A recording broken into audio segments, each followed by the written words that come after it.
Jannik Sinner is the king of Melbourne once again, his second Australian Open title in a row, his third major title overall. It wasn't quite the 5-set battle we had hoped for, but my goodness, there's a lot to unpack in just how Jannik Sinner managed to pull this off. Simon Ray from Gig is back. Welcome, Simon. Hey, John. Thanks for having me back. And I must say, I'm very excited for the first time this tournament to have Peter Marcato, the voice of AO Radio, with us. Pete? I am giving you some of my time, John. It just happens to be right at the very end. You've cleared all your guest schedule and now you've got me. Before midnight, no less. I know. No madness happening here. What a treat. The scoreline 6-3, 7-6, 6-3 probably doesn't even start to describe this battle because Alex Zverev put up a great fight tonight against a different beast of a player. That's why he is so disappointed he's walking away with a straight sets loss, because he played some great tennis. But the fellow he was playing played even better tennis and has been playing out of this world tennis for the last couple of rounds. Jannik Sinner built his tournament superbly. And I mean, talk about players who'd be pretty happy with, obviously Jannik Sinner would be pretty happy, but I reckon, Razor, Tristan Schoolkate would be pretty happy as well, as one of only the two players to take a set off Jannik Sinner through the tournament. Anyway, he was fantastic from start to finish, Jannik. He just controlled things. It was on his racket. There was lots of variation in pace during the match. And when they were in the long rallies, which Sinner won comfortably, that was, for me, one of the biggest factors, that Zverev couldn't stay in the rallies long enough. Sinner was just struggling because there'd be changes of pace. He'd hit an off-pace shot, Sinner, and then he'd really go for it, change the complexion of the rallies. Zverev didn't really have a lot of opportunity to get forward. When he started to do that, he did give himself some opportunities to just try and break the rhythm of Sinner, but it was like a brick wall out there tonight. It was one of the dominant performances, 2 hours and 42 minutes on court, but you still felt that Sinner was dominant despite the fact that his opponent was playing so well as well. It was just extraordinary. All right, Razor, help us understand this from a numbers perspective. Well, it was a stunning display. And really, if you'd told me going in that Zverev was going to serve at 81% of first serves in play in the opening set at an average speed of 219 kilometres per hour, if you don't mind, and be beaten 6-3 in a fairly regulation opening set, I would have said, I think there's something wrong with that assessment. So the inroads that Jannik Sinner was able to make against the Alexander Zverev first serve were significant across the course of the night. And really, on the flip side of that coin, I think Sinner had lost only 5 points on his first serve through the opening 2 sets. He was nearly flawless. And when he, on the rare occasion that he did find himself 15-30, 30 all juice, having to handle some moments of pressure, is when his serving elevated again, Jannik Sinner. So he had it covered on the returner serve, despite the heat that Zverev was bringing to the table. And then it was it was the best display of serving we'd seen from Jannik Sinner across the fortnight or across the 15 days when he needed it the most. So it was a breathtaking display. One of the things was that Zverev was trying to do was try and upset that rhythm of Sinner. So his returning position, he'd be up in the court, then he switched it around, he'd be standing back. And I mean way back in terms of that second serve to give himself a good swing at the ball. But the problem is that he was getting into those rallies, but it was more often than not, it was Zverev who was making the errors. Yeah. And it was the pressure, obviously, that Sinner was building, and it continued to build and build and build. But yeah, Zverev, just at those moments, you think he was trying to attack. He had to play with such fine margins to try and upset the rhythm of Sinner, because he was running down absolutely everything. He was the one that was being forced into error. And it was just because Sinner was just too good. And you've already talked about the serve, but there wasn't even a look in for Zverev with no break points across all 3 sets. No, and again, going in, I thought that from a returner serve perspective, mindful, I guess, or cognizant of the fact that Zverev's going to bring so much more heat on his own second serve than Jannik Sinner. And that was the case tonight, in terms of second serve pure speed, Zverev's right up there compared to Sinner. And I thought, well, this is going to be interesting because Jannik Sinner typically likes to be a lot more aggressive on second serve return with his positioning than Zverev, who can often retreat back in the court. And I thought, well, I wonder if that could work in Zverev's favour, because Jannik's not going to find that so easy to be on or inside baseline against a second serve coming at him at, let's call it 180 kilometres an hour. And this is what makes this guy so good. So really, we'd not seen it from him all fortnight so far. And what does he do tonight, knowing that serve is coming at 180 kilometres an hour? He says, that's no problem, everyone. I'll go to plan B. I'll go back 5 and 6 metres tonight. You haven't seen it from me yet at this tournament, not consistently. Here it is tonight. For the first time, on the biggest stage of the tournament and executes really well. And what that does, and Pete's already shone a light on it, what that does is allow him to play the type of point in behind the serve and return that really allowed him to dominate from the back of the court. And those lengthy rallies, it was one-way traffic. I think from memory, it was 26-13 when the rallies went beyond 8 shots. Yep. So 2-1 in the favour of Jannik Sinner. It was a domination. Yeah, and the way that he constructed those points as well. So he'd start off rallying with Zverev, who was a little bit further back in the court. So he'd hit this loopy topspin, then be content to rally, whether it was forehand to forehand, backhand to backhand. Then all of a sudden, Sinner would just up the pace, and then the point would really get going. So it was then going to be Zverev who was onto the back foot, and he was the one that was left scrambling more often than not. And that was the thing for me, just so clever in terms of how he actually constructed those points. We talk about moments in the match. For Zverev, it was obviously that second set tie break where he did get the mini break early on. 3-2, yeah. Yep, to put himself in front, give himself that opportunity. Then, of course, you talk about moments, that net cord, the deadest of dead net cords, and just the deflating effect that has when you've tried so hard just to keep pace with your opponent. Yep. And you think, okay, if I can just jag this set, then the complexion of the match changes. He gets the net cord, he gets the lucky Jannik Sinner, and then he was able to run away with the match. So that deflation, and we saw it obviously, Zverev was so frustrated, obviously sitting in the chair and smashing rackets and things like that. You can understand why, because he was working so hard to keep pace. He finally thought, right, I've got an advantage here, one of the few that he had in the match.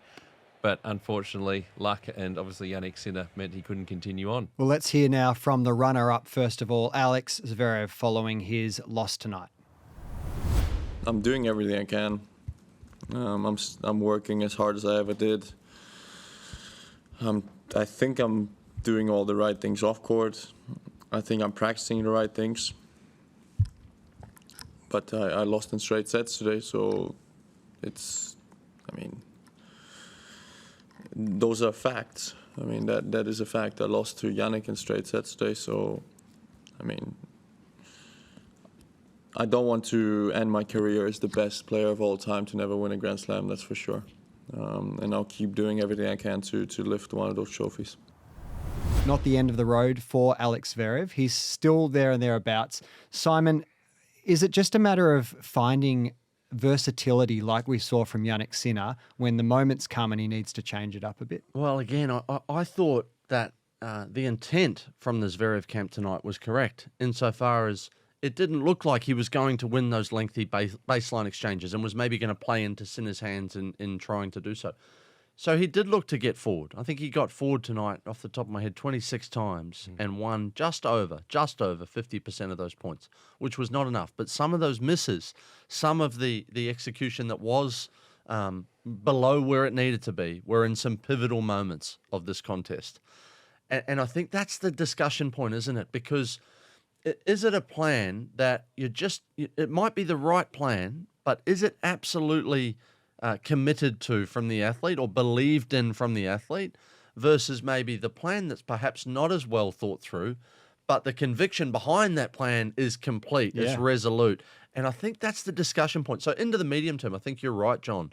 It was the right way to go about it from the Zverev camp, but some of his execution in those moments let him down. It's going to be the question that gets asked, obviously. It's the one that our listeners on AO Radio are talking about as well. Will Zverev be able to make that breakthrough? And obviously when you consider that the players that are around him with Alcaraz and Sinner in particular, the task gets a lot more difficult. He certainly played to such a high level throughout the tournament. I mean, his first week of the event was sensational. He was the form player. He was breezing through his matches, relatively speaking.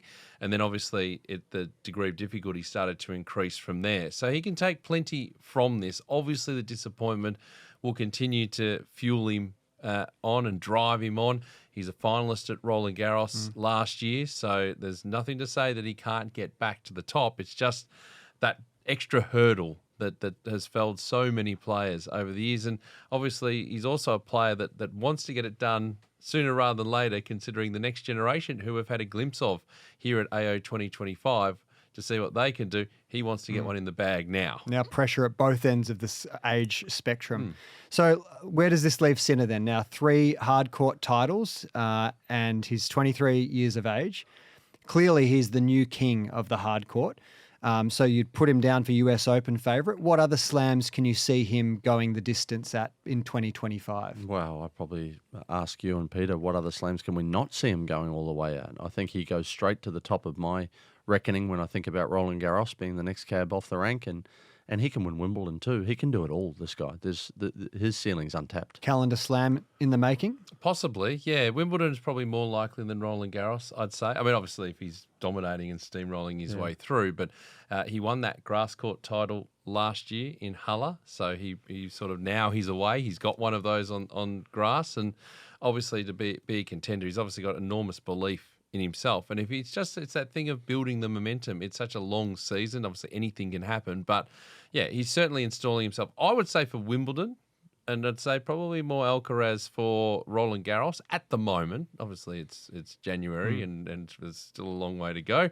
But, yeah, if he, on his day, obviously, he comes in as the number 1 player in the world. So he's got to be amongst the title fancies for every tournament that he plays this year. It has been an incredible campaign after a really testing back end to 2024 for Jannik Sinner. Final thoughts on the tournament from both of you.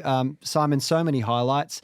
For me, it was Lerner Tien's 5-set upset of Daniil Medvedev in the first week, but we usually do Ace of the Week on the show, so I'm going to put you on the spot. Ace of the Fortnight for you. Favourite thing that you've seen or been a part of this week? Well, probably selfishly, I was really lucky to have a close-up view of the Vukic and Draper match on Margaret Court Arena that finished in the wee hours, and I thought that was a phenomenal contest in terms of 2 athletes that literally left it all out there, and we saw what that did to Draper a couple of days later.